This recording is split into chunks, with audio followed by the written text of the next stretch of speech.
Good evening and Happy New Year. This is the January 5th, 2021 meeting of the Board of Selectmen and the Affordable Housing Trustees.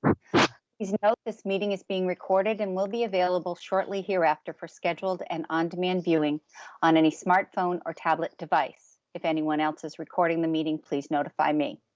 Pursuant to Governor Baker's March 12, 2020 order suspending certain provisions of the Open Meeting Law, General Law, Chapter 30A, Section 18, and the Governor's March 23, 2020 order imposing strict limitations on the number of people that may gather in one place, this meeting of the Chatham Board of Selectmen and the Affordable Housing Trustees is being conducted via remote participation.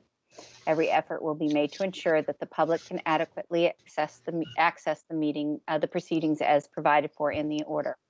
A reminder that persons who would like to listen to this meeting while in progress may do so by calling the phone number 1-508-945-4410, conference ID 134-208-476#, or join the meeting online via Microsoft Teams through the link in the posted agenda.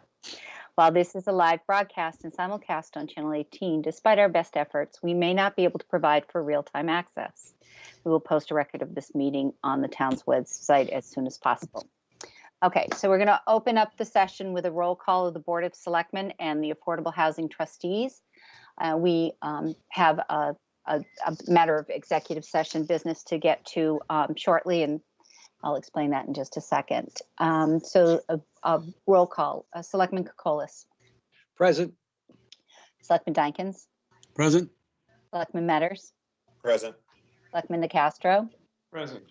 Trustee Story. Present. Trustee Bean. Present. Okay, so I do declare that we are in session, and we have a meeting agenda, a regular meeting scheduled in probably about a half an hour or so. But right now we are going to go into executive session. If I get a motion to go into an executive session. Madam Chair, Yes, Dean. I'll offer a motion that the board go into executive session under Massachusetts General Laws, Chapter 39, Section 23B, Number 6, to consider the purchase, exchange, taking, lease, or value of real property, parenthesis, private property acquisition for affordable/attainable housing, close parenthesis, if such discussion may have a detrimental effect on the negotiating position of the governmental body, with return to open session by the Board of Selectmen, no return to open session for the Affordable Housing Trust Fund Board of Trustees. Do I have a second? Second. Okay, let's take a roll to go into executive session. Peter? Aye. Corey? Aye. Dean? Aye. Jeff? Aye. Bruce? Aye. Megan? Aye. And the chair says aye. So for the public, we are going to be going into executive session in another meeting room. You're welcome to stay here. We probably will be a half an hour to 45 minutes. We will resume as soon as we're finished, so there won't be any notification that we're coming back. It's just that we will resume our meeting when we're done. So everybody who's the board and the trustees, please remove yourself from this meeting and go into the other meeting room that you have, and then we'll resume.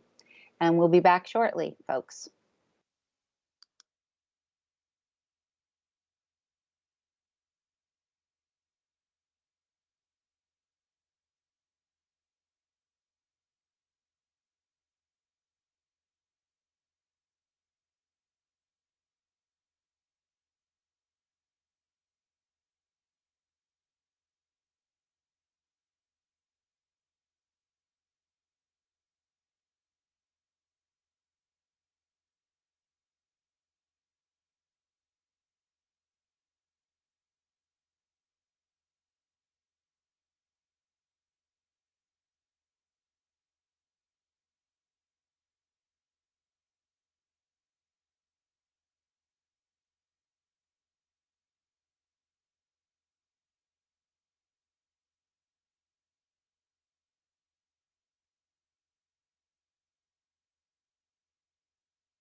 To be quick.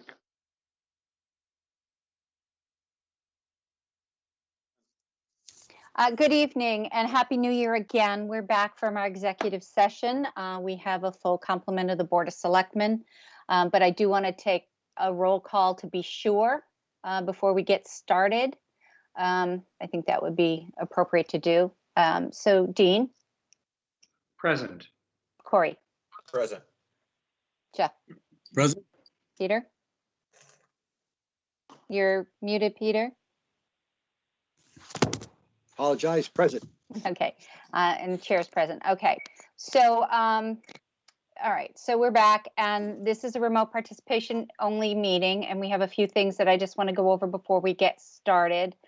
It's important that we're able to conduct this meeting to the best of our ability, and you'll be able to speak at appropriate times. So before we get started, if you are on the Zoom on the Teams meeting, please mute your audio and disable your video until it's time to present or comment.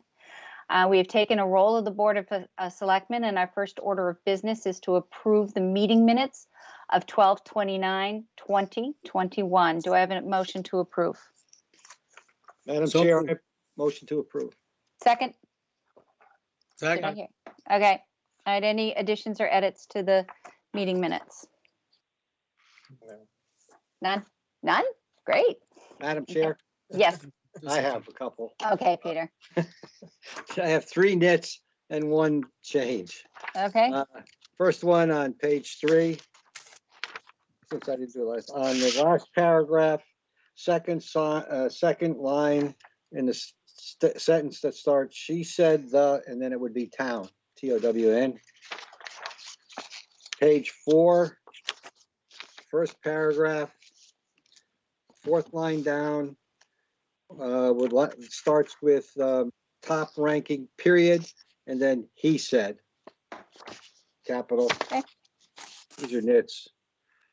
Page 5, 3rd paragraph down, 3rd line, in the sentence near the end that starts the chamber, CHAMBR. And the last one, though, I could get some pushback, but I'm going to make a change on page 8. Make sure I get to it. Just for my edification, on the 1, 2, 3, 4, 5th, 6th paragraph down, where it starts, it was suggested. I'll read the whole thing and then make the changes as I go. It was suggested that the board first needs to categorize projects and I'd eliminate then, and prioritize projects within each category, period. Within each category based on the Collins rating system, period. Then, and fund the highest priority, I'd eliminate and start a new sentence that says, the Board of Selectmen would then determine which projects in each category would be funded, eliminate that, change to advance the town towards fulfilling its vision for the future. That was Jeff? my take on it. Okay. Anybody have any objections to that? Because that's That makes, worded just a little different. yeah. Go ahead, Jeff. I'd like to hear it again, please, especially the reference to the Collins. Right. It was all I'm saying, well, let me read it again. It was suggested that the board first needs to categorize projects and prioritize projects within each category based on the Collins rating system. That's what they're doing already. It's already based on that within there. You've got numbers for that. And then we prioritize among the categories. That wasn't said specifically, but that was my take on it. So Dean? Yeah, I mean, I had raised my hand about the Peter's first edit, but on this one, this was Jeff's suggestion, so he should speak to it. But Right. I don't recall hearing Jeff say that the initial prioritization or initial categorization was according to the Collins. I'm not sure, but you can correct me. But then I want to go back to the other one when we're done with this. Okay. Yeah, and then that was my one comment I just had, that I would just delete the reference to the Collins Center. Yes, we're using that as a ranking tool, but I wouldn't let it dictate our priorities. No, I'm So- not saying that. I would agree. The way I was looking at it, and I have no problem with what you said, is that Okay. we go through this process and we go through a ranking system that tries to be as, as let's say neutral as possible, as that's not as subjective.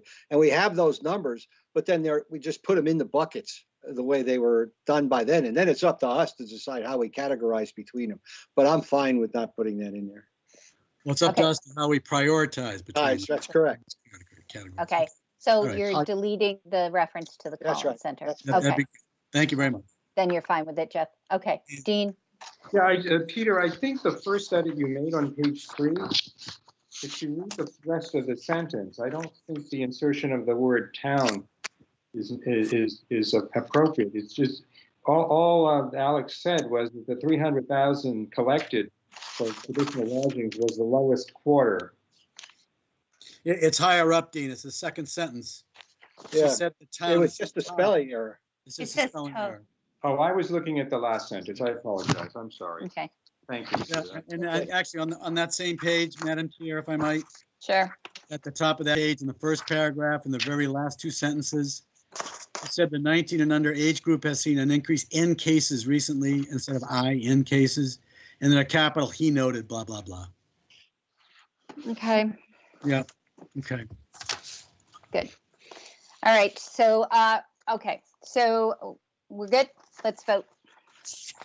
Dean, Aye. Jeff, Aye. Corey, Aye. Peter. Aye. Okay, and I say aye. All right, great. We have approved those meeting minutes.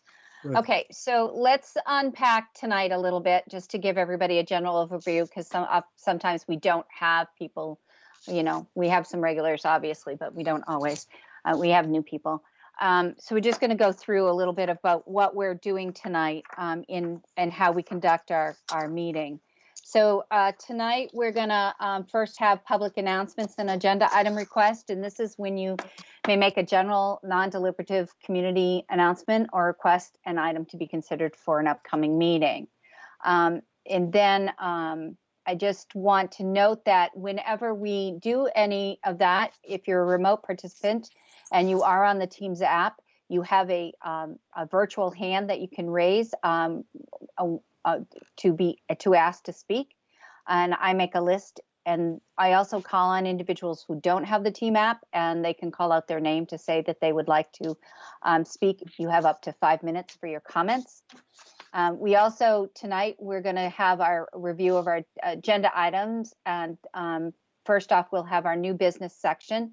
And this is where we'll hear from the COVID-19 update from Dr. Duncanson and from our town manager, Jill Goldsmith. The public will have an opportunity to ask questions after their presentations. And next, I will ask for public comments on our business agenda items. And we have a couple to consider tonight. Consider donation and acceptance of the Coast Guard boathouse. And we will have information for fiscal year 2022 general government and library operating budget. And then we're going to have some committee appointments. So you may make your comments on those agenda items. Then the board will go to their business agenda and they will discuss within themselves. We'll have our presentations and then we'll have our discussion and possible actions. And then after we have finished that business, we will accept again public comments on the items that we discussed. Then finally, we'll have some last words from the board if necessary, and we'll do a motion to adjourn. I'm hoping that, again, that my goal is that the meeting is kept to 2 hours. Okay, so our first order of business tonight is public announcements and agenda item requests. Do we have any from the board? I see that Corey's hand is raised. Corey. Thank you, Madam Chair. I just want to expand upon a item that's been listed on our January 12th business agenda. Mm-hmm. Currently, it's an item listed as Route 28/West Chatham Roadway Project Update, MassDOT District 5. I would just like to request that we expand that to make sure that the, based on that update and the input we get from MassDOT, that the board and the public can weigh in and make some requests and recommendations based on the data that's provided that evening. That it's not just an update, but we have some kind of dialogue available to us. So thank you. Okay. Any other agenda item requests or public announcements from the board? Okay. I don't hear any tonight. Do we have any from the general public? The remote participants, please raise your hand or call out your name. Okay, we're not seeing any. All right, thank you. All right, we're going to move into our new business, which is a coronavirus update. Our first is from the Director of Natural Resources, Dr. Duncanson. Welcome, Dr. Duncanson. Good evening, and thank you, Madam Chair. So recognizing that you're already halfway through your allotted time for the evening and want to keep things short, I will try to give you as quick an update as I can. I will forgo some of the worldwide numbers and whatnot and concentrate more on local to Barnstable County and then Chatham. In Barnstable County, as of this afternoon, there were 5,818 cases of confirmed COVID-19. That is an increase of 68 since the day before, or the previous 24-hour reporting period, and an increase of 637 cases since the board last met on the 29th. There are currently 256 reported deaths in Barnstable County, both confirmed cases of COVID-19 as well as probable cases. That's an increase of 3 from the prior day's report. In Chatham, we are currently at 106 cases. And if you give me a second, let me share my screen. I can show you our current case count. Hopefully everybody can see that. This is from the beginning of the pandemic through the end of December, so through December 31st. And as I reported last week, December is the highest month for confirmed cases in Chatham since the pandemic began. We had 52 confirmed cases of COVID-19 in Chatham during December. So, I think we all have talked many times about a post-Thanksgiving surge, and we clearly saw that here in Chatham. And unfortunately, we are also expecting a maybe not quite as bad, but a similar surge in the post-Christmas New Year's period. And unfortunately, based on some of the reports that we're seeing about how many people traveled over the recent holiday period, it may be as bad as or worse than what we saw in December. So 106 total cases. We've had 1 case so far reported in January, but I will tell you some of the December data, because of the holiday period, lagged a little bit behind.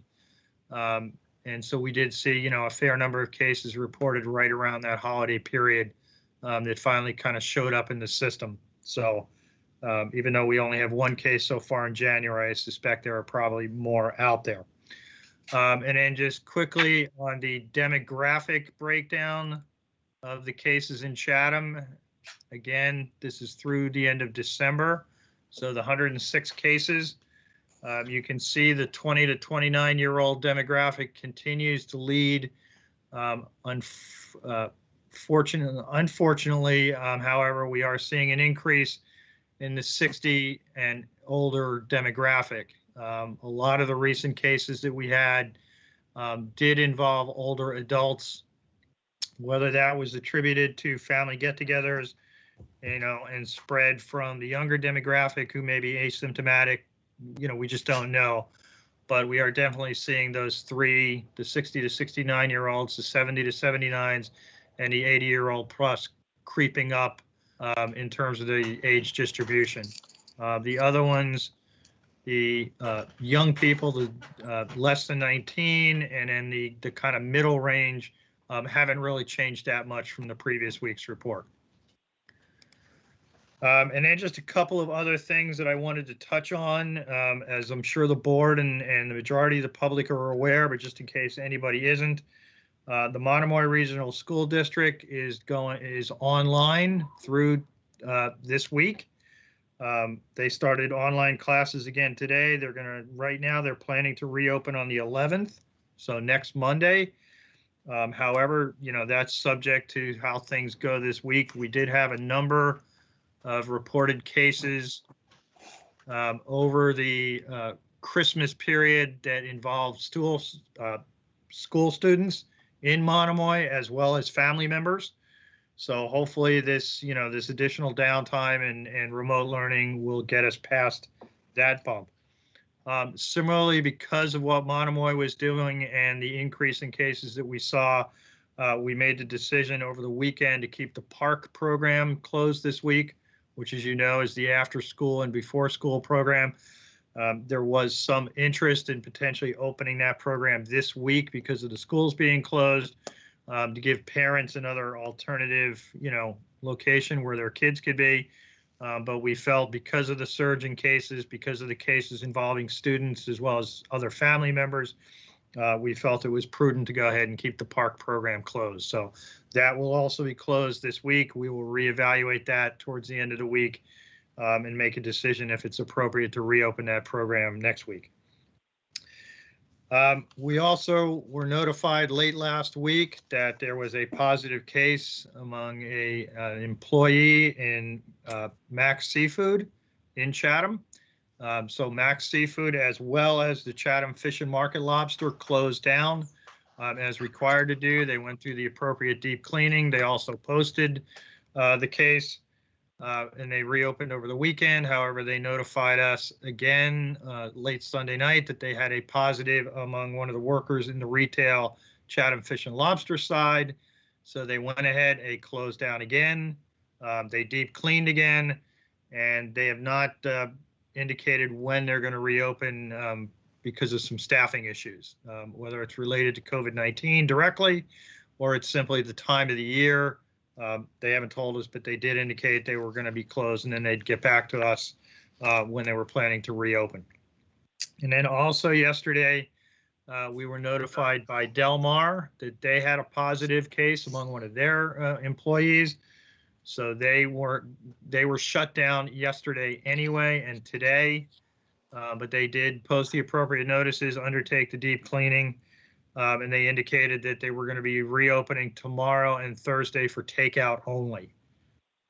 So, unfortunately, this surge is hitting not only the schools, but also some other of our local businesses. But everybody is doing what they need to do, notifying us, taking the appropriate action, so we have no issues.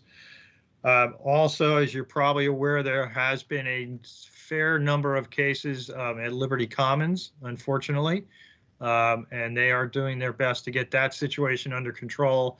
As I'm sure the board is aware, they were one of the first long-term care facilities on the Cape last week to start the vaccinations. So that was good. They got most of their residents and most of their employees vaccinated, and they will be ready for their second round of shots in about a week and a half. And they've already made the appropriate arrangements.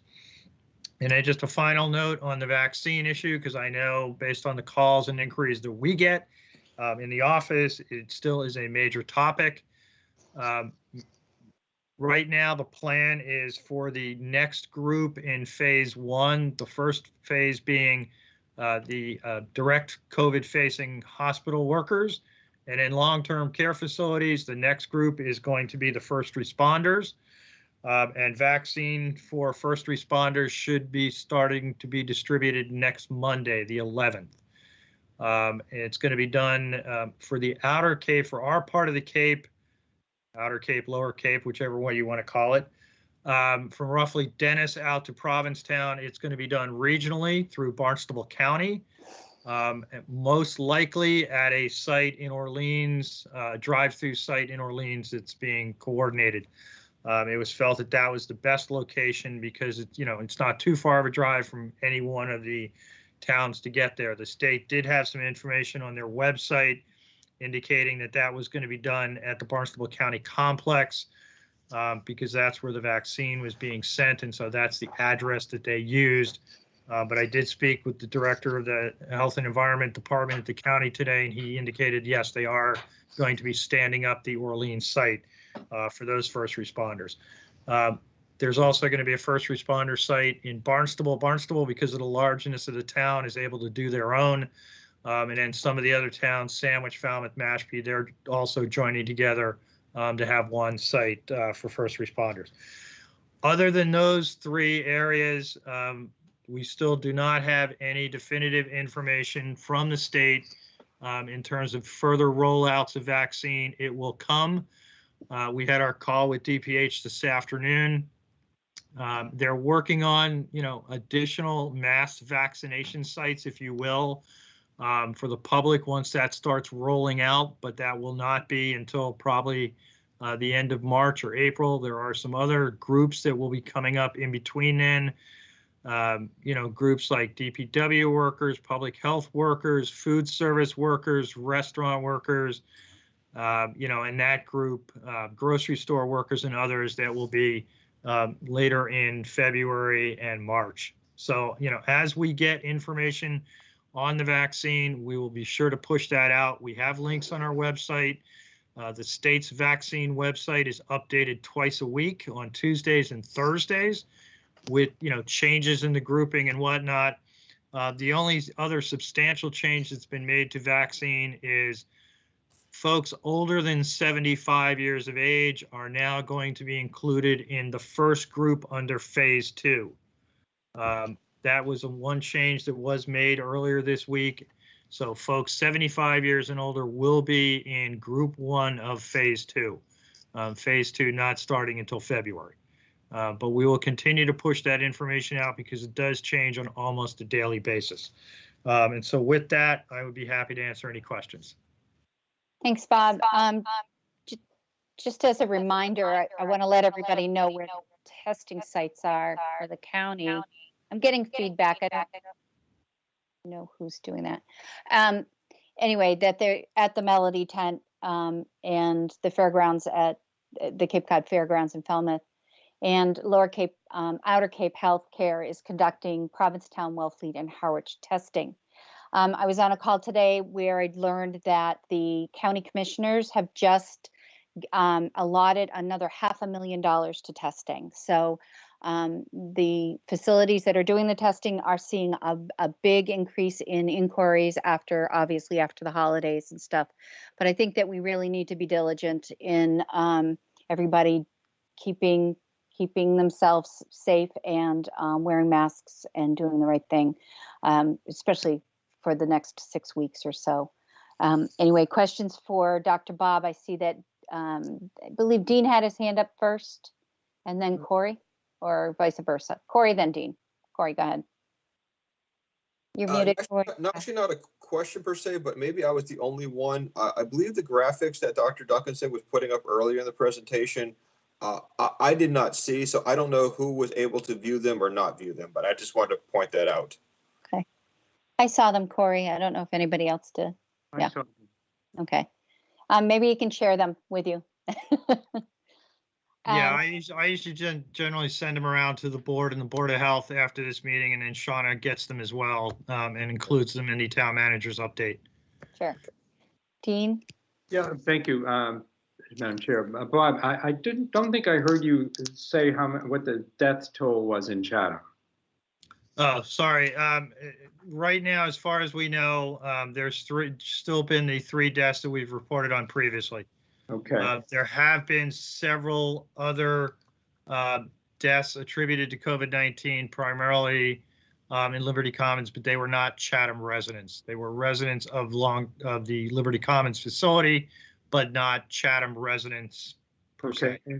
Do you have any update on the Barnstable County hospitalization rate for Falmouth and Cape Cod hospitals? Because we've been reading in the newspaper that things are really filling up there. Yeah, over the weekend, they dropped a little bit compared to their highs, but they are still up in the double digits. It fluctuates daily and sometimes multiple times a day, but they're definitely seeing more hospitalizations than they saw last spring. Okay. Thank you. And if I may, just one thing I wanted to follow along with what the chairman said about the vaccine and wearing masks. I think it's important for everybody to understand, you get your first shot, the next shot is anywhere from 3 to 4 weeks away, and then it takes about 4 weeks in total to build up, the appropriate immunity. So just because you get the vaccine shot, everybody is still going to need to continue to wear masks for probably through the spring and into the summer before we get enough people that have been vaccinated to really make it safe to stop wearing masks. So you'll continue to see that message from the public health community. And Dean, I did want to add, I think the hospitalization numbers are on the Massachusetts website that gets sent around. Jeff? Yeah, thank you, Bob. Good report as always. Listen, do we have the information about vaccines and the vaccination rollout on our town website or a link to the state? Just so I'm getting an awful lot of questions about vaccines and availability and vaccination schedules. Yes, we do. We have a link to the state's website, and then their web page has multiple sub pages, if you will.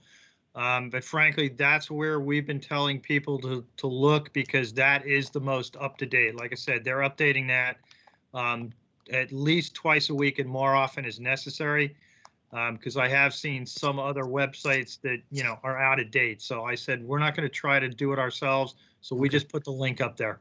All right, thank you. Thanks. Okay, any questions from the remote participants? Please raise your hand or speak out. Okay. I see Elaine, then Selectman Selden. Elaine? Thank you. I just had a question on the mechanics. If you fall into the first responder category or restaurant workers, are they going to get official notification and then an appointment to show up to these facilities? Or do you just say, well, I work in that category and they just go to the drive-through? It would be the same for 75-year-olds. Are they going to be notified it's their turn, or do they have to make their own arrangements and make an appointment, or don't we know any of that yet? All the shots are being done by appointment, and their first responders are being notified through their various chiefs. And there are specific criteria on the state's website about what kind of documentation they have to provide.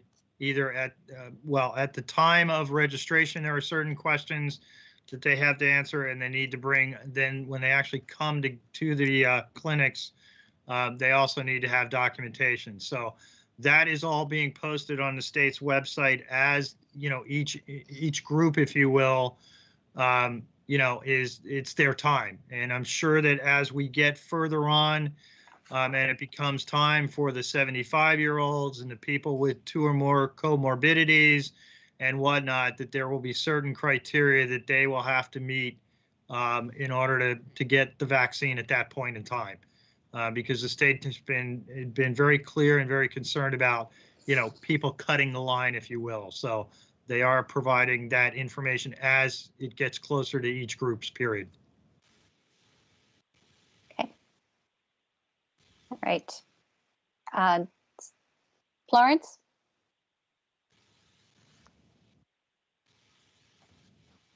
Florence, you'll have to unmute. You have a question?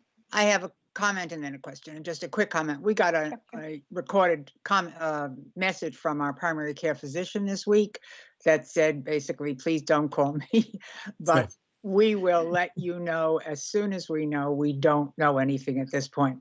But Bob, my question for you is, these drive-throughs, both Pfizer and Moderna, although have different requirements for the level of coldness, are required to be cold. So how are they assuring that in these drive-throughs, there's a particular amount of time, a window, I guess. I know they come in these boxes, et cetera, with dry ice. How is that going to be maintained and who is going to make sure that that's followed through? Thank you. Well, that's one of the reasons why these are being done in concert with Barnstable County or Cape Cod Healthcare, because they have the facilities to store the vaccine. Obviously, the Pfizer vaccine needs to be stored at ultra low temperature. The Moderna vaccine can be stored in a regular freezer, but the vaccine does need to be thawed out and then diluted for use. So that provides about 5 hours from the time you take it out of the freezer to the time you need to use it. So, that's all being programmed in. They don't take it all out of the freezer at once. They take out, the appropriate number of boxes. And frankly, that's one of the reasons why they're doing this by appointment only at this point, because that way they know exactly how many people are going to be coming through at a particular time, and they'll know exactly how much vaccine to take out, thaw, and get ready, so that there is no waste.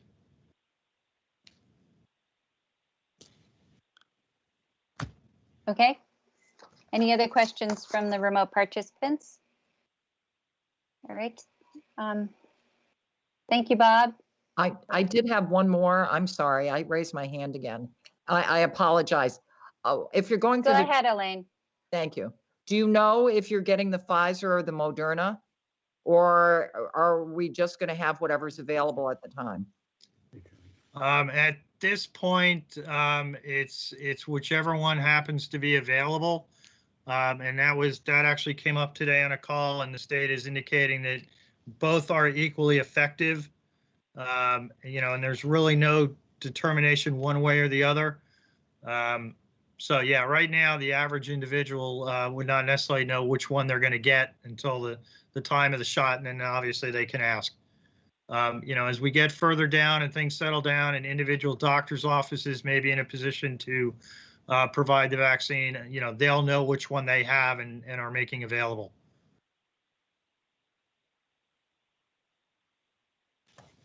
Okay. Any other questions for Dr. Duncanson? I'm not hearing any. Thank you, Bob. Okay, thank you. You're welcome. Now we'll hear from Jill. Hi, Jill. Hi, thank you, Madam Chairman. I don't have anything additional to report. Okay. All right. Thank you.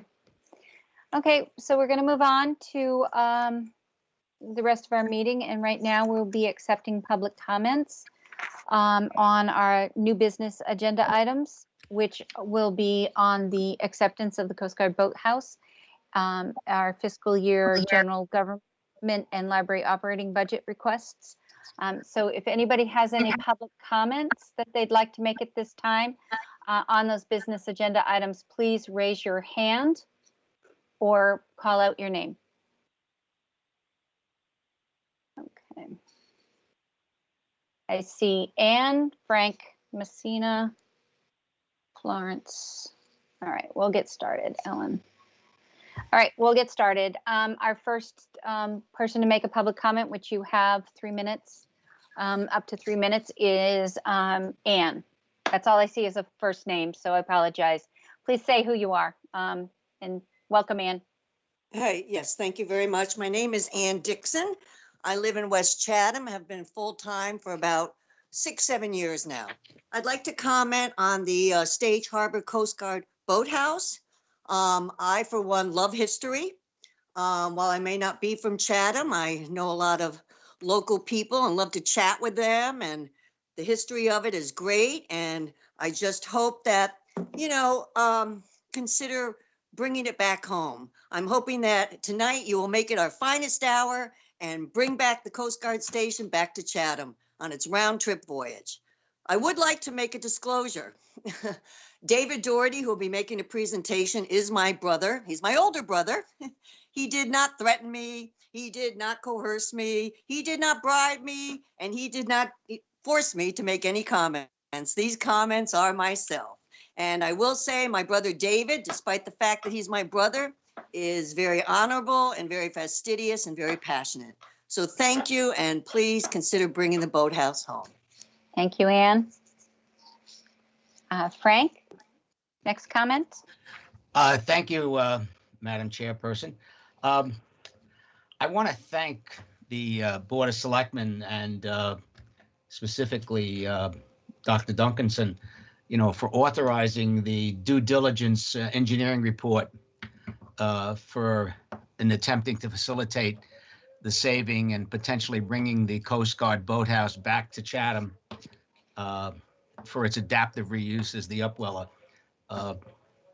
I and a number of people have been working this for about 15 years on and off, and listen to the story how the boathouse was let go when the Board of Selectmen could have picked it up for $1. But knowing your responsibilities as the fiduciary responsibility and for the town, and I recognize there are a lot of different issues.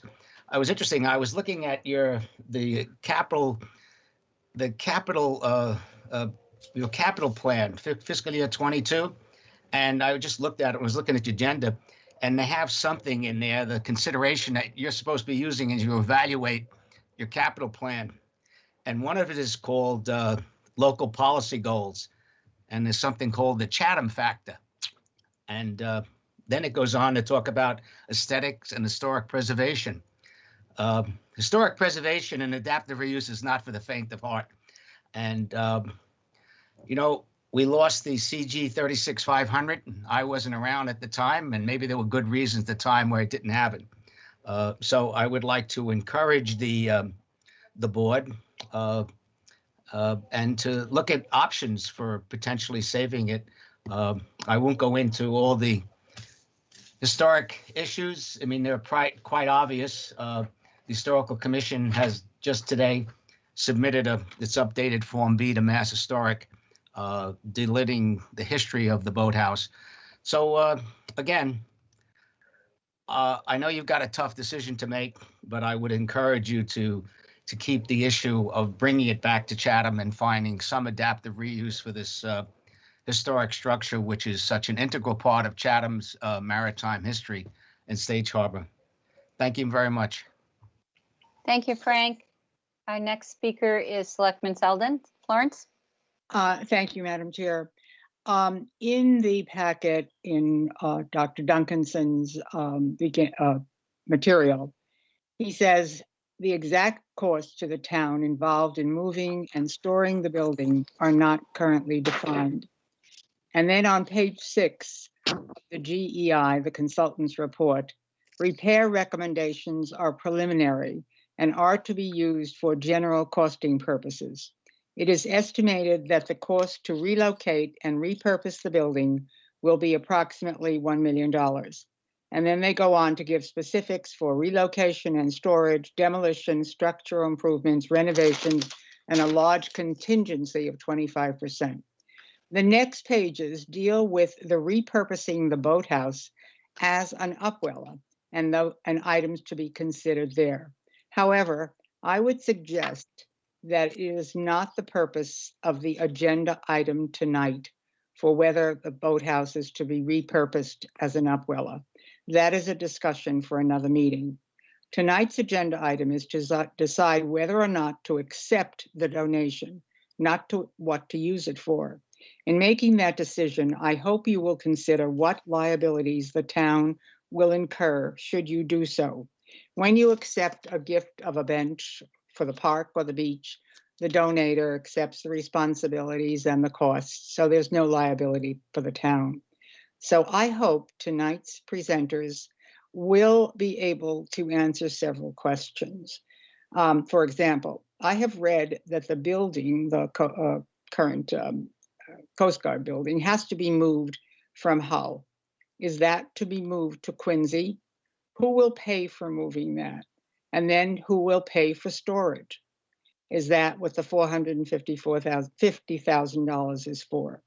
If you accept this gift, does this mean that the $400,000 will cover also moving it to Chatham? And then where will this $1 million come from? There's no money in the current budget. So even to spend $450,000 for storage and moving, we don't have it. That would still have to come before town meeting in May. Suppose the town meeting does not approve such an expenditure. If you have accepted the gift, what happens then? There's talk of using CPA funds, historic preservation funds. We're only required to allocate 10% of that annually for historic preservation. There are many, I maintain that there are many competing requests for CPA funds, so you cannot count on any particular number. And as I said before, although there was quite a bit in the packet about utilizing the boathouse as the upweller, that should not be your focus for tonight, since I don't recall that the board has ever made that decision or considered alternatives. So tonight, you really need to decide, and it's a tough decision, whether or not to accept this gift for any reason to be determined. I ask that you consider that what you, excuse me, I ask you to consider what acceptance of this gift will mean in terms of a liability for the town. Thank you, and I look forward for the discussion. Thank you, Florence. Miss Brigg, you had your hand up previous and it's down now. I didn't know if Ellen Brigg wanted to make a statement Yes. or comment. Okay. I took my hand down for you. Thank you.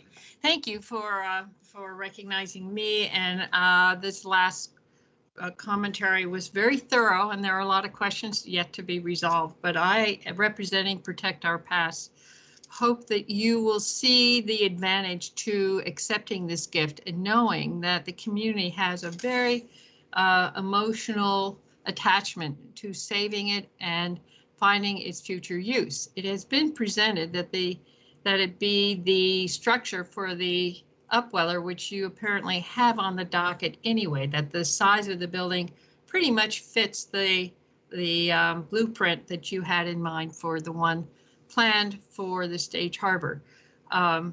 So there are many great reasons to accept this gift, and as she said, there are many questions need to be answered. But I would encourage you to accept this gift, knowing that the community organizations and individuals are very eager to see this historic gem return to Chatham.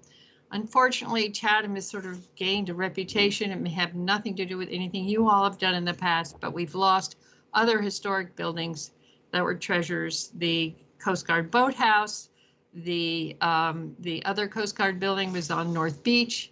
And it's just sort of a buzz through the town that Chatham doesn't care about history. So I just want us all to step up to the plate and say, yes, we do. And we will find solutions that are before you. We will step up and help you because it has enormous merit in the history of Chatham. As I said, it is a gem. And it would be so sad to see this slip through our fingers once again, especially after so many people have worked so hard to get it to this point. So I thank you for listening and appreciate the hard work that you all commit this to the board. Thank you, Ellen. Any other public comments from any of the remote participants on any agenda item? Elaine, your hand is up. Yes, I would like to talk about the boathouse as well. I have to agree with Florence Selden on this. I think it's way too premature for us to even consider it. We don't know how much it's going to cost. We don't know where we're going to put it. I think, sadly, I think it's a beautiful building. It would be great if we could use it, but it's also huge. There are very few places it can go. It needs a lot of work. It would have to be retrofitted, and just getting it here could cost a fortune. I frankly think that this is the kind of thing that has to be done on a private basis. That's where the funding has to come from. We did it with the Orpheum Theater. I think that there are other things that we could point to where it was done by private donations. I think it's sad that suddenly there's this time frame that they put on it that nobody knew about because it had been sitting there for so long, but I don't see how we can tie the town to something this big that could cost, could be a real money pit if we don't know where it's going to go. So, and I agree with Florence that the question before us is not what it's going to be used for, it's whether or not we are going to take it on. And if we do, the number could be astronomical. Thank you. Thank you. Any other remote participants would like to make a comment on any of our agenda items at this time? All right, we're hearing none. Thank you, everyone, for your comments. We're going to move into our business agenda. This is a board discussion only. Our first order of business is consider donation acceptance of the Coast Guard Boathouse. I think Dr. Duncanson is going to introduce the topic to us, and I think then we'll hear from Mr. Doherty. So, Dr. Duncanson? Yes, good evening, and thank you, Madam Chair. Yes, I'm going to open up and just give a brief overview, and then with your forbearance, turn it over to David Dougherty, who's been spearheading the private effort to save the boathouse. So as the board is aware, and I'm sure most of the community is aware for those people that are not, the Coast Guard Boathouse used to be located on Stage Island. There was a commensurate 300-foot pier that went along with the boathouse, and it was built in roughly 1936 and 37. It was abandoned basically by the Coast Guard in the 1970s. The property on which the boathouse and the pier were located were offered to the town for $1. And for whatever reason, at that point in time, the town turned it down. Subsequent to that, it fell into private ownership. And then in the mid 2000s, the town began to express serious concern over primarily the condition of the pier. Because of its proximity in Stage Harbor, it was starting to deteriorate. There were materials floating in the harbor, which could have been a safety hazard to boaters and whatnot. So the town started an effort to have the property or the structures, not the property itself, but the structures declared derelict and removed. That was a multi-year process involving the town, various state agencies, property owners. There was at one point a proposal to remove part of the pier and convert the other part into a marina. That didn't fly with shellfish folks, as well as the Zoning Board of Appeals. And so ultimately the pier itself was demolished, leaving just the boathouse. There were discussions at the time with the owners and the town about potential use of the boathouse. And one of the potential uses that was discussed was a new upweller facility. However, there was a fair amount of opposition from the Stage Island neighborhood about having a public facility in the midst of their private neighborhood, utilizing private roads and whatnot. And so ultimately, it didn't go anywhere. There were attempts to relocate the boathouse.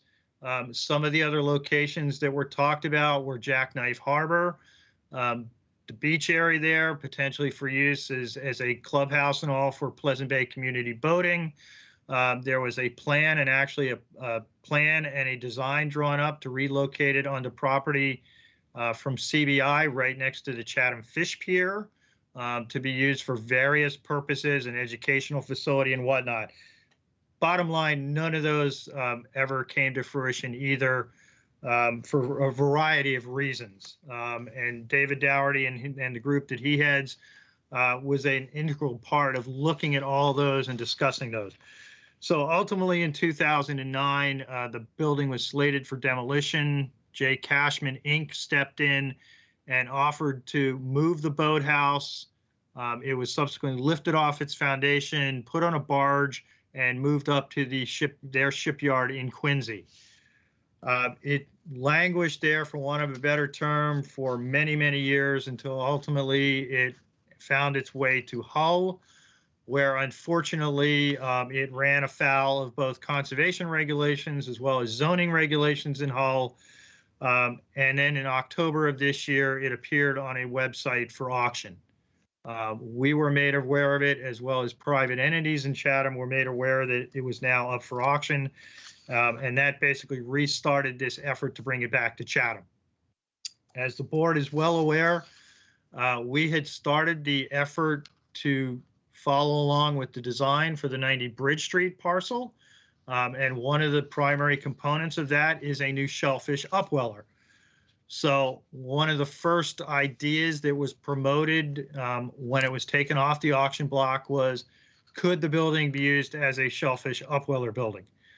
And just by circumstance, the footprint of the building is about the same as we were designing a new purpose-built building for 90 Bridge Street. The Coast Guard building is taller, but length and width-wise, it was about the same size.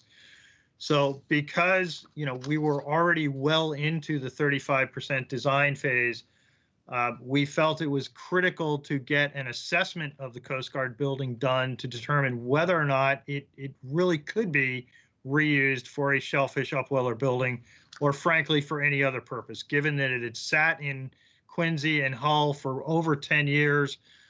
There were some holes in the roof that were never patched because that's where some of the lifting cables were. So we were very concerned about the condition of the building.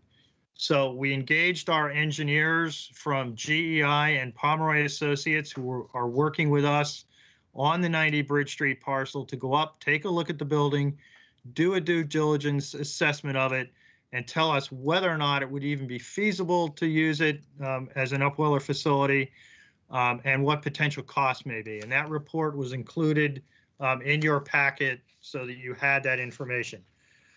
At the same time that we were doing that, David Dougherty and his folks were looking at it from a variety of other alternatives, considering where it is, considering it was under an enforcement order from the Hull Conservation Commission. It was under a court order to be removed out of Hull by the end of 2020. Working with the town of Hull, the town manager and I and David and others had various conversations with the folks in Hull, their town manager, their legal counsel, because they had been involved in a multi-year legal battle to basically get it off the beach in Hull where it had been put. So a motion was recently filed with the court last week to get a stay that, to prevent it from being destroyed. And so I think at this point, it's important. I'll turn with your forbearance, I'll ask David Dougherty to chime in, because he's been working kind of behind the scene, not behind the scenes, but, behind the curtain, if you will, to figure out all the various parts and pieces of this that would need to come together, and then determine how and under what conditions it may be ultimately donated to the town. So with that, I'm happy to answer any questions, but I think it's important to hear from David at this point.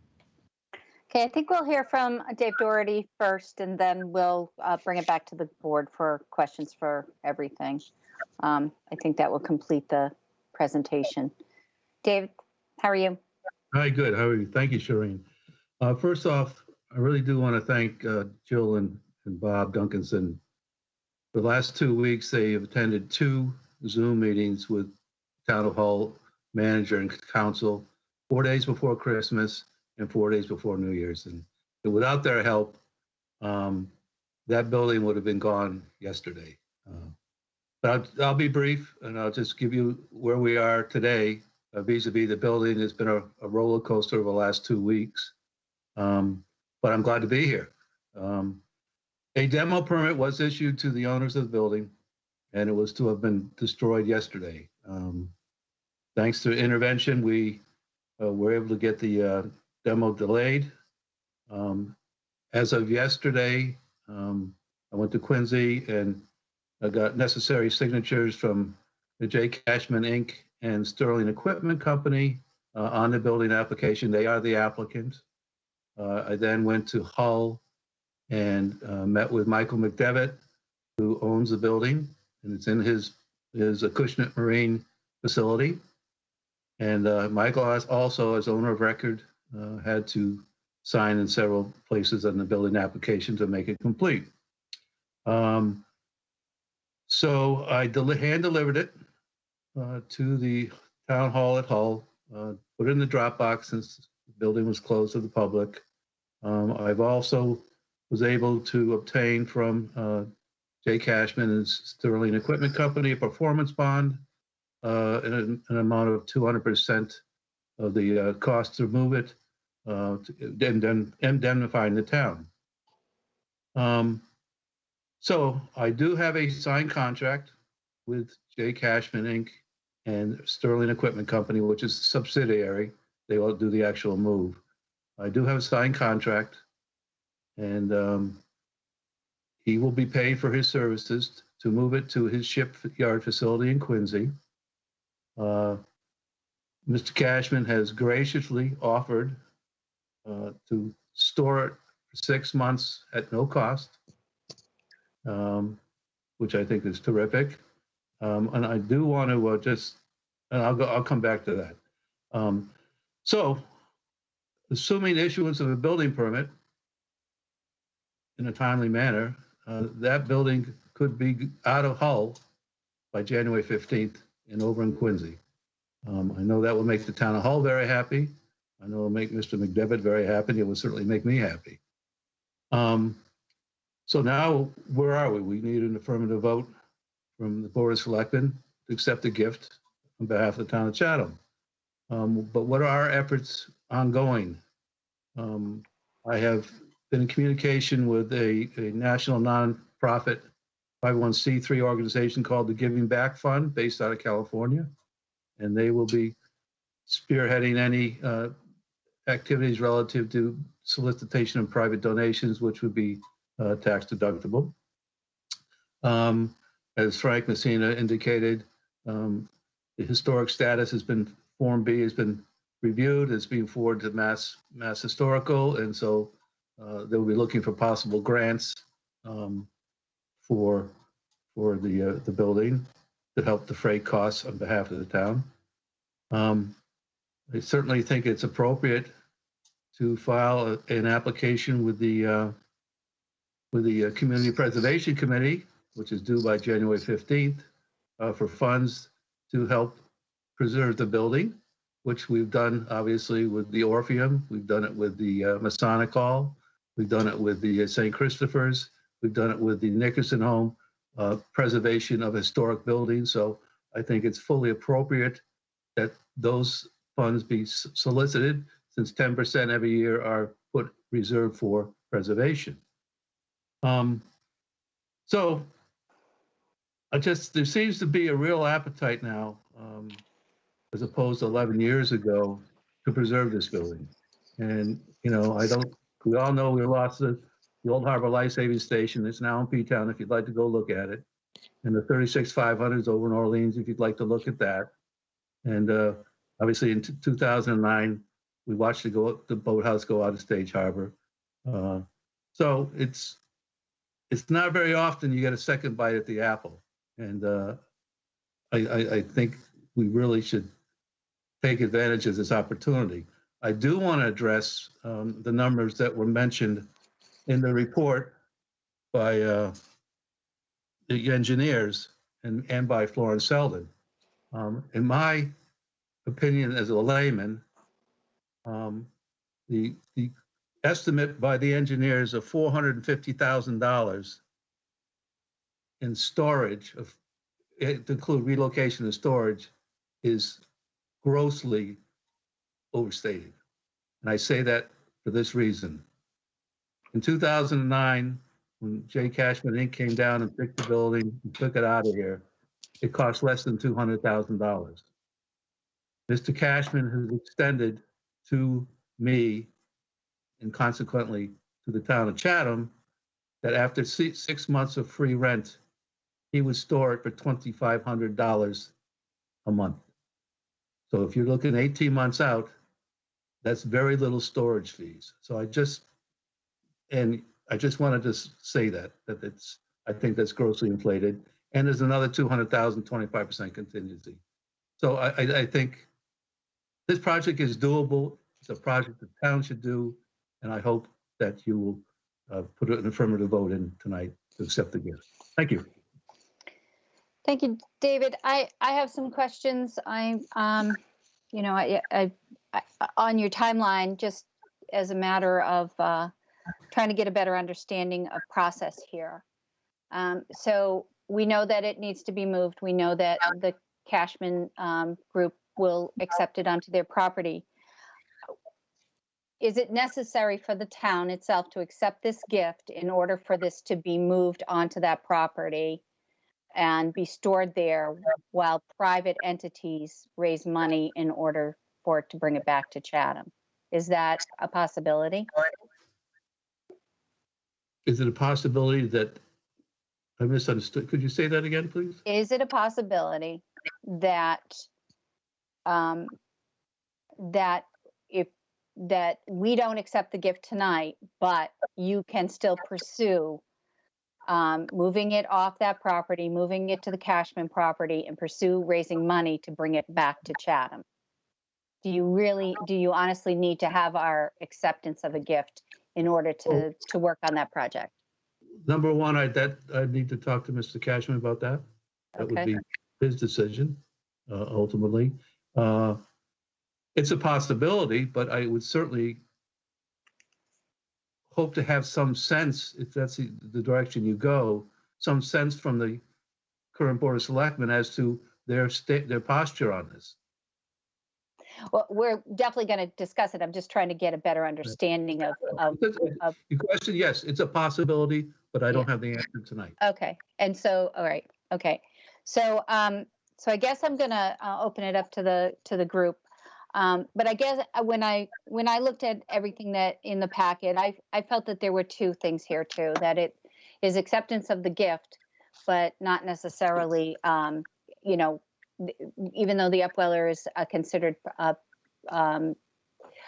being considered as a usage for it, are there other potential uses that we should be looking at? So I guess I want to try to discuss this as an acceptance of the gift, aside from what its purpose will be, if that's possible, just to sort of get a better understanding of where we should be going. I have my ideas of what I think might be possible, but I also have a lot of questions about the costs and the validity, and inclusive of the options. So Peter had his hand up first. I'm just gonna start to hear from all of you. So go ahead. Thank you, Madam Chair. Yeah, I would agree with you, and I agree with Selectman Selden, what she said about whether it's used for the upweller or not is not the issue before us, and I agree with that. We have to decide whether or not we accept the gift. I think it's, you know, in my heart, I kind of like the building, and I think it's smart to come back. I have certain questions though, and David, and it's more like dollars and cents. We're in the midst of our budget. We're going to go through a prioritization of all our capital and try and figure out how we're going to prioritize our capital based upon our goals. And that's not going to be easy. This popped up, and it is an opportunity. I read the same thing that was brought up before, and you addressed part of it. Right now, it comes down to what is it we want to do with a certain amount of funds at a period of time when we're constrained as far as how much we can do. We have goals and for the town that stretch out a number of years that include everything from affordable housing to our seniors to coastal resiliency. So I just want to put that all out there. How much what is it that it's going to cost us if we want to do this right now? If we accept it, what is it that we need to spend money on moving it, which is going to be a certain amount of money? You mentioned how much we would be okay for 6 months as far as any costs associated with storing it, but then it would be $2,500 a month after that. Is that it? Or, you know, I'm trying to put a number around what's going to be required in FY22, FY23, and 22 and 23.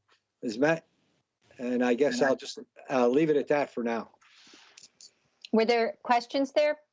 Yeah. Okay. How much is it going to cost us? I mean, basically, what is it going to cost us to put into the budget, going to town meeting over the next, 3 to 6 months?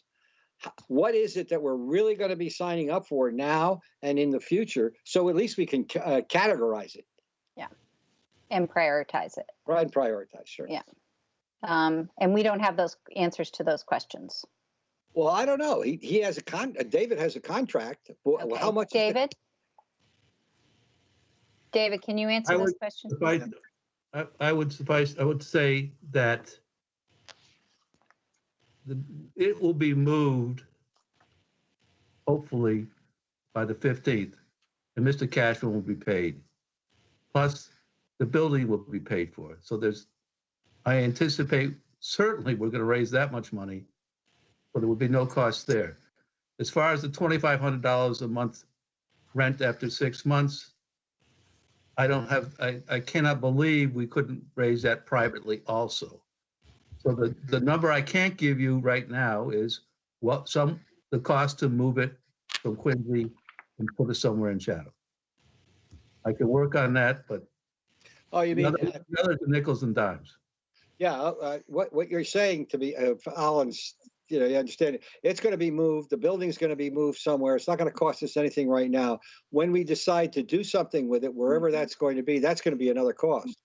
If I looked at what the rehabilitation cost of the building, and it was only if it was going to be an upweller, it was a little bit more expensive than the upweller.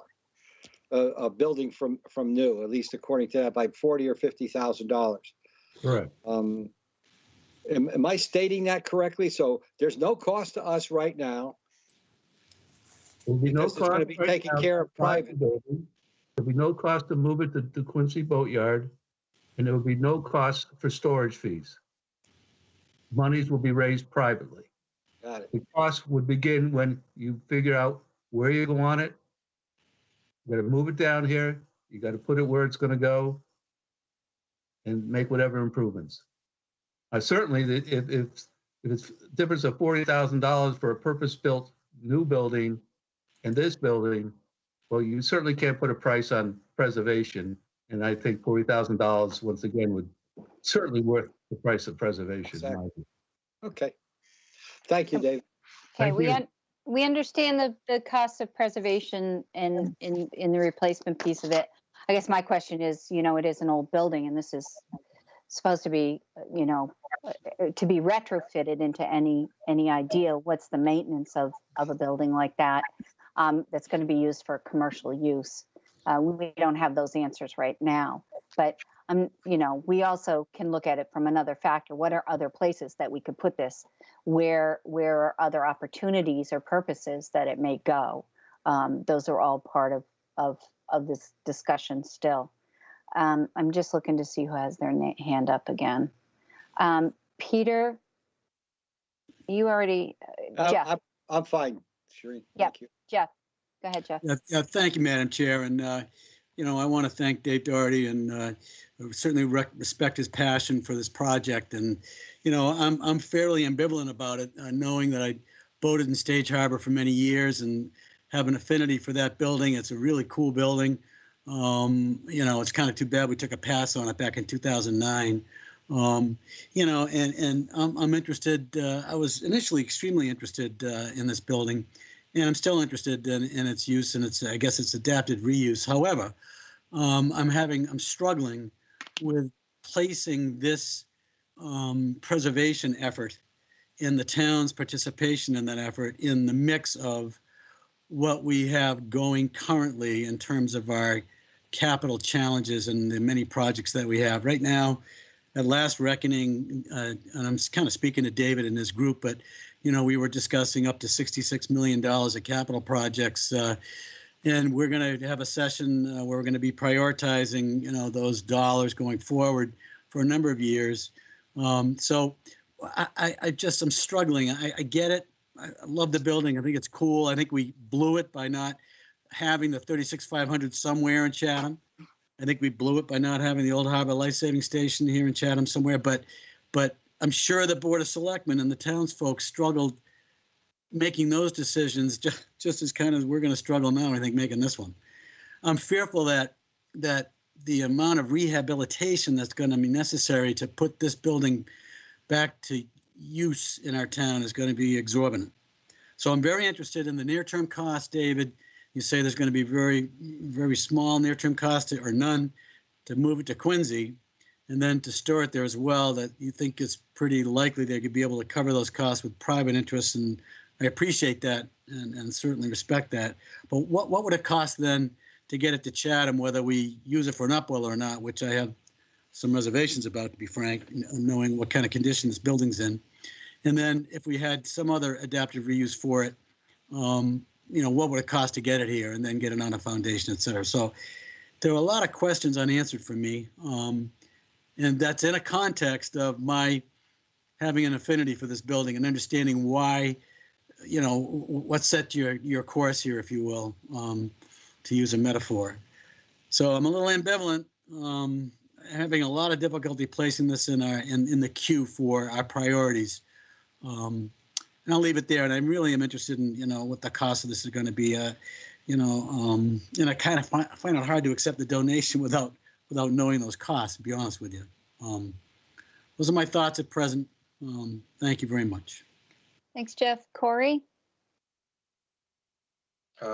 Thank you, Madam Chair. No, the concept of preserving this structure, I certainly don't have an issue with. There's the cost of what the town has to incur, and any potential costs of what funding. Corey, okay. Can you, repeat that, Corey, please. Okay. Like I said, the concept of preserving, but it's the financial cost that concern me. I do have a couple questions that aren't in the report. Moving this building from Hull to Quincy, pretty straightforward move. Adam, has there been any evaluation about what structurally could happen to the structure during such a move? We have the evaluation of its reuse potential in the report.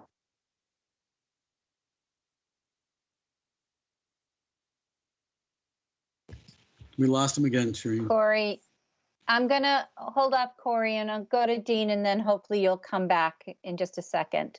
If you want to mute your video, disable your video to speak, it might be an easier way to hear you. But Dean, why don't you go ahead and then we'll go back to Corey. Thank you, Madam Chair. I'm not having the greatest connection tonight, but so if I'm freezing up, let me know. I appreciate the presentation, but I'm pretty skeptical about this being the right thing to do for the town.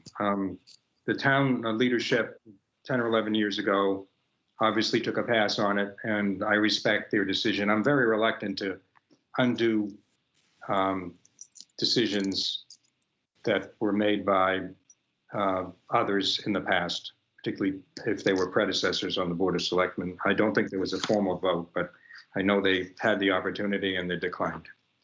Jeff talked about priorities, and we can tick them off: affordable housing, the Chatham Elementary School, the senior center, the various waterways projects, drainage projects, wastewater projects, water quality projects. What's going to be transported from Hull to Quincy, which is not a big expanse of water to go across, I'm from Quincy originally, is basically the building in its current state, which is described by the engineering report as being in fair condition. But when you look at the pictures, particularly the colored pictures online, the inside of it is not in great shape. So what would come back to Chatham eventually, and it has yet to be determined how much it's going to cost to transport it to Chatham and who's going to pay for that, is going to be the building in its current state after a certain additional number of months. And the estimate given by the consultants is 18 months, I guess, to allow for, they were looking at an upweller possibility, the construction of the upweller, the time it would take. So there would be further deterioration of that structure. And I would note that in the report, what we're getting is an old building. It was built in 1936, 1937. It's made of timber. It says, in general, timber construction in the marine environment provides a service life of approximately 25 to 50 years. The boathouse has exceeded this service life. So whatever new building you're going to build is going to be in much better shape to maintain in the future versus this boathouse.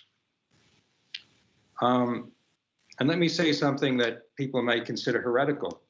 And I watched the discussion at the Historical Commission today, and I know they've got a Form B and they're sending it off to the Mass Historical, which if approved or if declared eligible, I think is going to require that whatever use the town might want to make of this is going to have to go before the Historical Commission every time we want to do anything to it for evaluation and approvals. So there's going to be some limitations on that, but I'm not sure how much of this is preservation of something that's historically versus sentimentality. You know, this wasn't the boat that was in the rescue. We let that go in the past. This was a building that housed that boat. I know it's part of the maritime history, but I think that people who want to save it because they think it's historically significant or they feel it has some cultural value to the community, I think they should do it as a private venture. And I point to the battleship Missouri in Pearl Harbor, which is probably the most significant naval vessel in U.S. history outside of the Constitution up in Boston, which is still a commissioned ship. That's a private enterprise. The U.S. government doesn't own that. And that's where I think this should go. So I have great difficulty. It's not really a tough choice for me. I agree with Dr. Selden. I agree with Elaine Gibbs. I think we've got, especially at this time, many higher priorities to address. And I think we would be getting something that we don't really know what the future costs are going to be to the town because we don't even know what we would be using it for. Those are my comments. Thank you. Thank you, Dean. Corey, are you able to speak? Can you hear me? I can. Yes, Okay. Go ahead, Corey. And then Okay. I think Dr. Johnson had his hand All up. right, I'll just kind of highlight some of the things. Like I say, the preservation of the structure, I have no issue with. It's how the financial component weighs against the priorities that we're setting forth as a town. We have a huge list that we're working on. You know, private funding is probably the best avenue for this. But my questions I was trying to get out is, if we were to accept this gift, and there's going to be two moves, one from Hull to Quincy, which is, you know, relatively straightforward, and then a second one to Quincy to Chatham. Question one, what is the evaluation on what would happen to the structure, if anything, during the move? What happens if something detrimental happened to it during those moves? Where would that leave us? And also, while it's being stored, do we have any security, God forbid something were to happen to it, that we are protected? So I guess this is some mechanical questions that I would just like to answer if anyone has the answers, if possible. Okay. Bob or Dr. or David. Bob, do you want to speak to anything? Well, I was just going to say in response to Corey's earlier question regarding what would happen during the move, we do have our engineer from GEI as well as Rick Pomeroy on the call, who did the assessment for us in the field. You know, concern over moving the building was one of the things that they evaluated. So I don't know if you want to ask them if they can weigh in on that, you know, for you quickly. Okay. Rick or Dan? Yeah, I think we're both here. Hi, good evening. Hi. Good This evening. is Rick Pomeroy. Dan will be, I think are you on as well? I see he's listed. I am. Yeah, okay. I am, yes. If you don't mind, Dan, I'll start. When we went out and observed the building, there was one of the considerations that we had looked at was how can we successfully move it, and what is the best way to move it? It was moved successfully from Chatham to a second location, and then again to a third location in Hull. And part of the cost, I believe that the GEI is incorporated in here in the moving and storage costs, was doing some supplemental bracing within the building to better secure it for the trip, whether it be to to Chatham or wherever. Dan? Yeah, so we took a look at the building, as Rick had indicated, did assess it on, its current condition, and the frame that it's basically set on currently is this steel frame with rollers that, as Rick had indicated, has been moved twice. We would anticipate that be used for the additional moves as well, and that's a structure that has been built and how it has been currently lifted. We did notice during one of the moves, one of the dormers was impacted on that move, so there is some damage associated with that. We wouldn't anticipate any, significant structural impacts with the building currently in its current condition for additional moves. However, if we start to do some modifications to it, those would have to be further evaluated and engineered and designed for how that would affect the structure. Okay, thank you. David, did you want to weigh in on, David Doherty, did you want to weigh in on any of the question?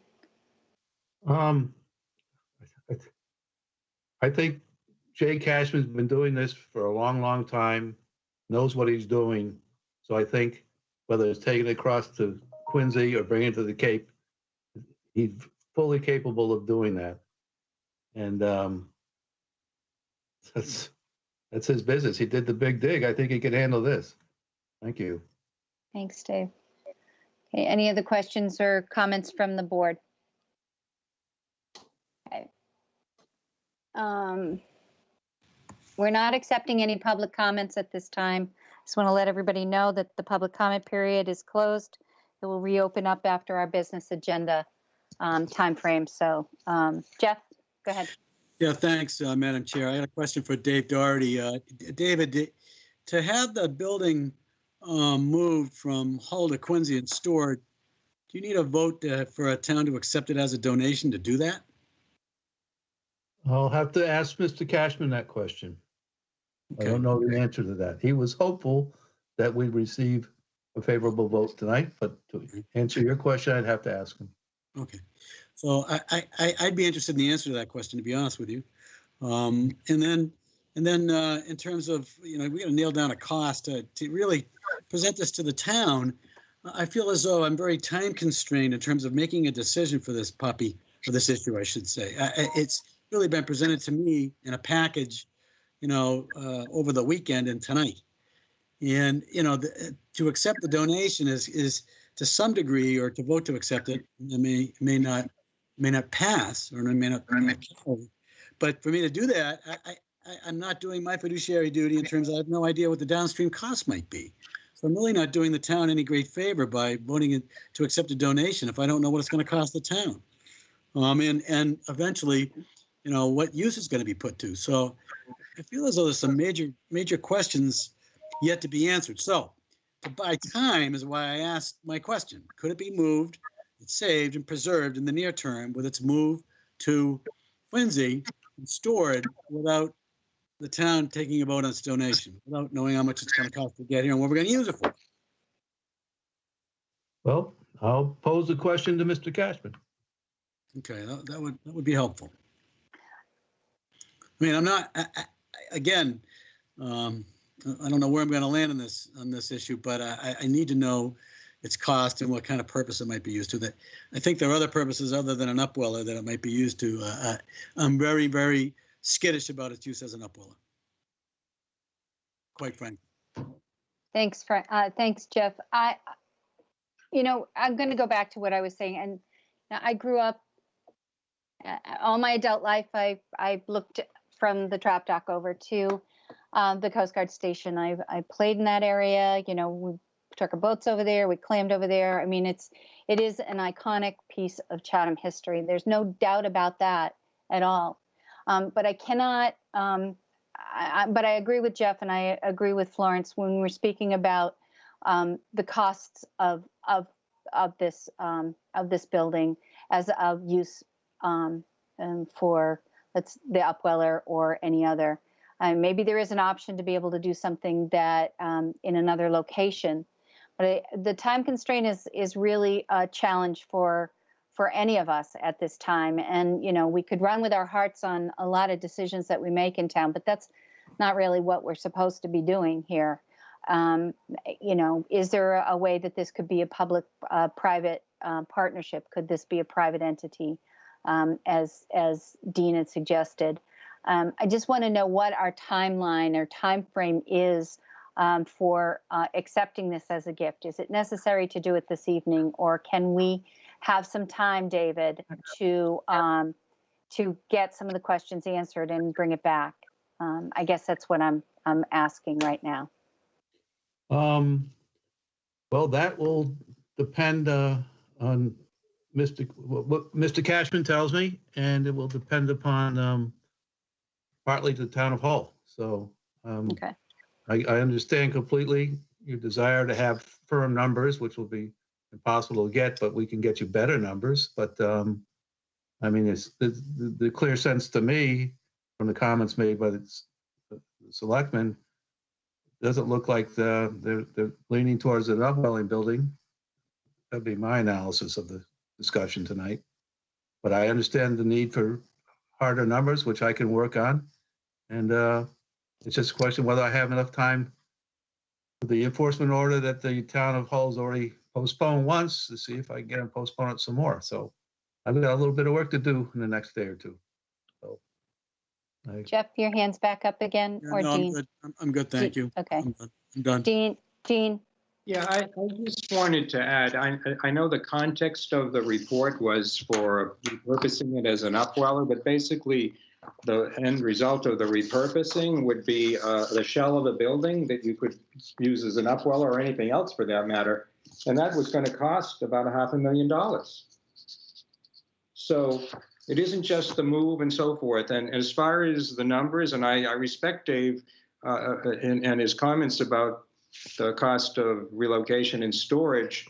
But these are the town's consultants that the town manager undertook to engage and pay for this report. So I think, I have to rely on their conclusions, absent some evidence to the contrary. But I just think it's not just the relocation and storage of the building in its current state.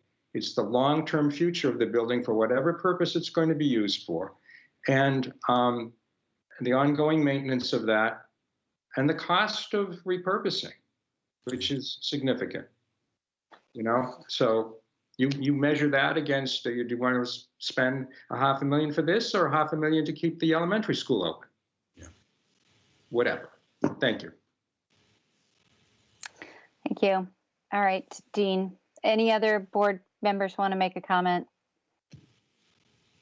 Are we willing to continue this and not make a motion to not accept it, or how would you like to proceed as a board? Any suggestions? Because I'm willing to just not take a vote on it tonight, but get more information. I don't know, Jill just presented herself. So Jill, is there some comment that you want to make? If there's a court order for its removal as of January or on January 15th, and removal could be move or demolition. So that's something that Mr. Dodery and the town of Hull are going to have to work out. When I was involved in the conversations, it was just trying to facilitate exactly if something could be just paused until the board made that decision. But town of Hull has been dealing with this for a while, and they want it addressed, basically. So I don't know if it could be extended. That's something that David's going to have to work out with them directly. I'm still questioning whether this could just go ahead without our approval, that the possibility that it could be moved on and with assurances that a private group would be working on this and Right. give us some time. I mean, we need some time. I feel really forced in this decision. I mean, I think that if I had more information and more time to talk about it, I'd feel better about accepting it as a gift once we knew more direction. But right now, I'm feeling too forced. And I just would like to get some answers to some questions. David, you have your hand up. Yes, I would be most appreciative if you would not take any action on this request tonight, and I can get back to you ASAP. I do need to talk to Mr. Cashman. I do need to talk to the town manager and council for Hull, and I think this could all be. I'll have some answers very quickly on that. So, Okay. if you'd postpone any action on a vote, I would appreciate it. Thank you. Peter? You're muted, Peter. Thank you, Madam Chair. Yep, that was my comment. I was thinking that we should carry it on. It's January 15th is the deadline. We have another meeting before that. That's one comment. And the other is I'd like to have a little more understanding of how the private sector is going to help us. It was commented that we're going to be there to help you. Well, it'd be nice to understand how that's going to work, and mainly because we do have, as was brought up by a number of people, a number of issues that we have to look at, and we're going to prioritize. And it's not going to be easy and not going to be fun. And as Dean said, $500,000 is a big deal, especially when you consider our schools and our affordable housing. So I think we should delay. Thank you. Thank you. Jill? Thank you. I just wanted to make sure that I saw documentation where David had said it could be moved by January 15th. But David, I just want to make sure the court order says January 15th and not January 8th as had been previously discussed. So can you confirm that now for the board? Yes, it is January 8th, but they seem to be a willingness, since they're aware that I could have it moved in a week's time. I think they were, I can't speak for them, but that they would act favorably on requesting another postponement to the 15th. So it's simply a question of whether Mr. Cashman is willing to take it without any action tonight by the Board of Selectmen. Okay. All right. Any other questions? All right. Okay, so we're going to take no action until we get further information back from David. And David, we do appreciate the work that you've been doing on this. And we just, as I said, it's just a matter of having more answers to questions to be able to be accountable to all the other work that we're doing in the town. So to be continued. Thank you. Thank you very much. And we'll move on to the next item. Thank you. Okay, so our next item for discussion, if I can find it, is fiscal year 2022 general government, human resources, and library operating budget request. This is the Jill and Alex hour. So go ahead. Who's going to make the presentation first? Jill or Alex? Yeah, so I can speak first. So thank you, Madam Chairman. So as we're fine tuning the budget recommendation, just a couple of things popped up that we wanted to discuss with the board before the budget book was actually printed. And one of them is a repurposing of current funds in order to hire a position where the funds are available, but there was a part-time position that was unfilled in the human resources division. And with the new human resources benefits administrator, there's been some compensation savings that we could repurpose. And so have that position assist both the Board of Health town manager as well as the human resources division. And this then would take some of the workload off of the executive secretary, Shauna, so she can focus more on communication, social media, and project tracking, some of the higher level administrative items, in addition to what we've been doing under COVID with our communications and our community updates. So I don't necessarily need the board to approve this certain item, but out of full transparency, I wanted to bring it to your attention if there are any concerns. The position would be benefits eligible, so it's not always sure we're going to get a person who requires benefits, but it's, again, repurposing a vacant position that was a half-time, 19-hour-a-week position with compensation savings in order to have some additional administrative relief both to the town manager, Board of Selectmen's office, and human resources. So Okay. that's the first one. Okay. Do you want to, any questions for Jill on the first item, Peter? Yeah, thank you, Madam Chair. I really don't have a question. I think this is, in my personal opinion, I think that you're thinking outside the box. It's not really. You're doing a super job as looking at the people that are there and reassessing what the jobs are and then turning it into something that you really need. And I firmly believe you need that full-time position, and rather than just have it one that you were looking at before, you've reassessed one, and it's not going to cost us anything more except possibly for retirement and benefits. So I applaud you for this. I think it's a great idea, and it's a good way to look at how you use the best people you have for the requirements that you have. And I don't have any problem with it. Thank you. Okay, great. Corey? Thank you, Madam Chair. I'm going to try to put my video on and give it another shot here. But Sure, go ahead. All right. No, when I looked at this in the packet, I really don't have any issue with this. I think we certainly have enough work to put forward that, bringing in this level of FTE, with the assumption that, I know they're benefit eligible, you got to assume full 100% engagement with benefits and everything else would probably be the path. So, but I don't really have any issue with this. I really don't. I know we're not going to take any formal vote on this tonight, but my first read on this is not objection. Have no objections. Great. Okay, Jeff. Yeah, I mean, ditto. yeah. Okay, ditto. Dean. Yeah, I just, I'm supportive. I know we don't need a vote, but I think this is a good way to go, and it does free up Shauna for the expanded duties that she's been undertaking in the area of communication, and we know all the things that she does do, and so I think it's a good move, and I appreciate you bringing it forward for our information.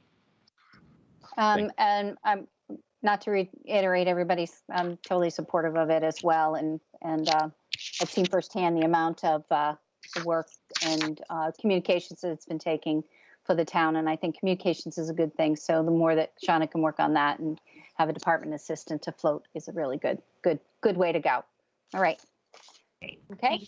Thank you very much. So, all right. Great. And then Human Services? Yeah, for the next item for the Eldridge Library appropriation, I'm going to turn it over to Alex.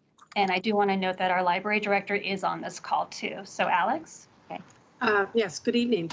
The second part of the agenda packet tonight is regarding the Eldridge Public Library and South Chatham Public Library. And the reason why we brought this to your attention tonight is because it's a 3% increase over their current year's appropriation. So some of the items that are going up, we've tried to bring to the board, just so you're fully aware before we finalize the budget moving forward. So in your packet, we've explained the request for the Eldridge Public Library is $608,215, again, a 3% over their current appropriation. We also outlined that we are required to fund them at what is known as the MAR, the municipal appropriation requirement, and this amount is in excess of that requirement, but they do need that, at least that amount of funding to retain their certification and be eligible for state aid. The board has been very supportive, and the town has been very supportive of the Eldridge Public Library and the South Chatham Public Library in the past.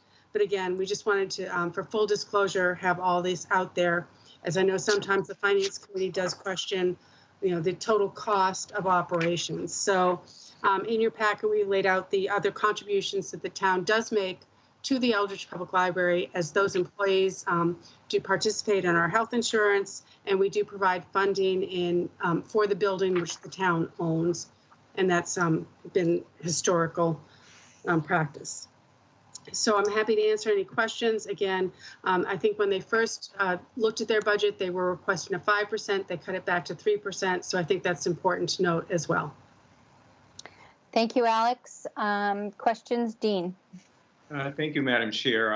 As you know, I serve as the board's liaison to the Board of Trustees of the Eldridge Public Library, so I'm pretty familiar with their budgeting and their finances and the dedication of the library director and her staff to their work and of the trustees. And I know they have had a difficult time, as we all have, as the town has in general, through this very extraordinarily challenging period. But they've managed to carry on admirably, and I am fully supportive of the proposed 3% increase to town meeting, and I don't have anything more to say than I know they do a good job, and you know, and I support what they're looking for. Thank you. Okay. Thanks, Dean. Peter, you were. Yeah, thank you, Madam Chair. You know, I think the library is one of our gems. One of the first places I went to when I first came around here was into the library. We were here in the winter, and can't do it now. But going into inside the library and going to the reading room, that's kind of, there's very few places you go like that. It's very nicely done. I do a lot of electronically. I too appreciate the fact that they went from 5% to 3%. I guess the only question I have is, with an increase, then the whole library budget must have increased. Must be an increase in the requirements at the library. I understand that they have endowments and they get funding from people that give donations, like a lot of us do.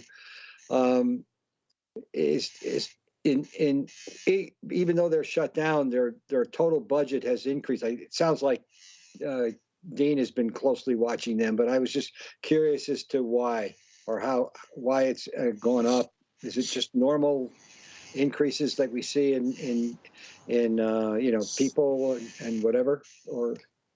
We have the library director on the call. Amy, would you like to speak to that?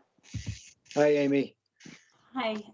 I just wanted to say that, I mean, some costs do go up, just normal, every year, some costs do go up. But what a big percentage of why we asked for the increase in the appropriation is because we are expecting a decrease in the donations and possibly the endowments. So things that we can consistently or are normally consistent this year is just, we don't know. So, and the donations and the endowments and the everything else, all of our other income is always questionable, where the appropriation from the town is consistent and reliable. So if we can get the 3%, or when we get that money, we know we have it. Where the other stuff we just don't know at this point. Thank you, Amy. Mm-hmm. Okay. Questions, Jeff? Comments? Jeff? Yeah, just a comment. The Eldridge Public Library does a phenomenal job. I am totally supportive of this request. I know that some folks rely on the audio tapes there. Our blind folks in town, they do a phenomenal job servicing our townspeople. So I am incredibly supportive, and I thank you very much for your efforts. And thank you very, very much. Okay. Dean? Yeah, I just wanted to add, thank you, Shreen. Even during this period of COVID, the library participation in the library services that have been provided has been significant, as was pointed out in the memo. And I want to say one other thing that I wasn't aware of until I became the liaison. And Amy, please correct me if I'm wrong.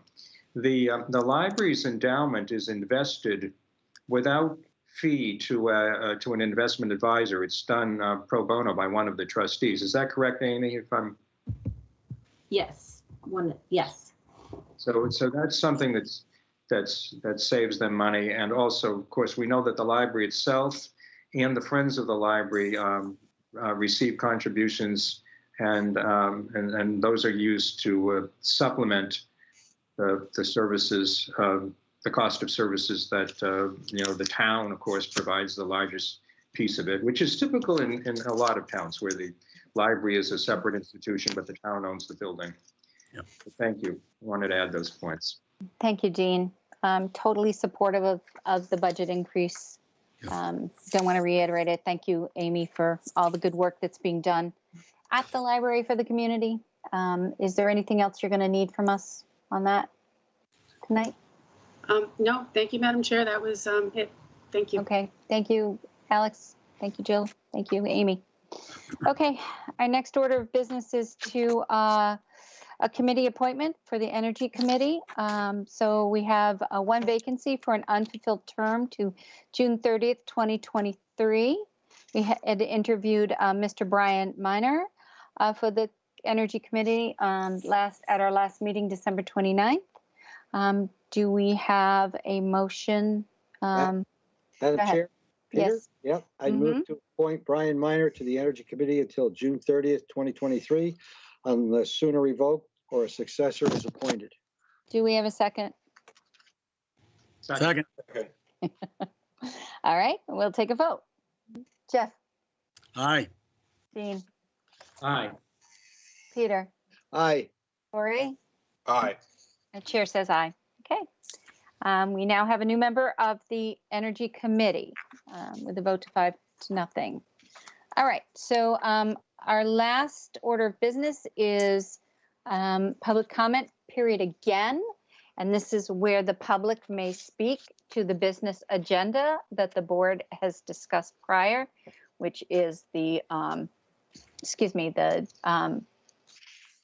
Coast Guard donation acceptance and the general government and library opening budget requests. And I see that Amy's hand is up still, or again? Thank you, Madam Chair. Can you hear me? Yes. Okay. I just want to say thank you for all your support, and also just to let the general public know, we were shut down a couple of days this week to get our air ducts cleaned by the town, and I really thank them for that. But they finished early, so we'll be open tomorrow. Curbside service. We'll be there to answer the phones. We are still temporarily suspended in-library services until our COVID numbers get a little bit better. But I just wanted to let you know that we will be opening tomorrow for our regular curbside service. Thank you. Thank you, Amy. I look forward to you guys opening. I've written a couple of business plans there, and I enjoy the setting. All right. Any other public comments at this time in relation to our business agenda items that we discussed? All right. I see none. I hear none. So I guess any final thoughts from the board tonight? Motion to adjourn. Okay. No final thoughts. No. I second. Second. All right. Let's take a vote. I'll go with Jeff first. I say aye. Jean. Aye. Corey. Aye. Peter. Aye. Okay, and I say aye. So I want to thank everybody that was on the meeting this evening, and to the staff, and to Mr. Pomeroy and Mr. Robbins for participating, as well as everybody behind the scene. And thank you, Jill. So good night, Chatham, and stay safe. Night, Chatham.